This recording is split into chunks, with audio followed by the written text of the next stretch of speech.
guys, welcome back to our channel.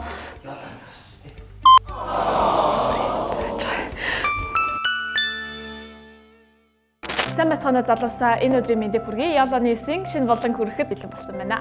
Би өнөөдөр маш гоё том мэдээ дуулсан. Миний би их тэтгэлэг амар ингээд сонирхдаг, тэгээ судалдаг. Тэгсэн ямар гоё ньюс байсан гэж Турк улсын засгийн газрын тэтгэлэг энэ жилдээ дахиад зарлагдсан байсан. 1992 оноос бүх салбарын түвшинд бакалавр, магистр, докторийн зэрэг хүртэл тэтгэлэг болгодог. Материал хүлээн авах хугацааны хувьд 1 сарын 10-наас 2 сарын 20 хүртэл байгаад бол та бүхэн яараарай.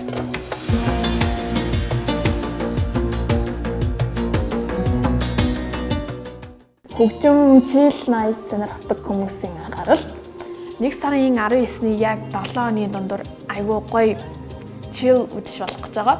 19 цагт Батхүүтэй хамт Fat Cat Jazz Club хөгжмийн үдшиж болно. Konnichiwa миннаса хотор үдэс.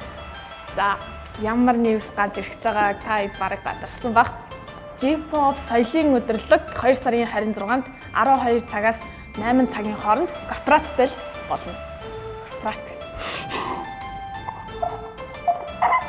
Корпоративтэл болохоор болсон байгаа.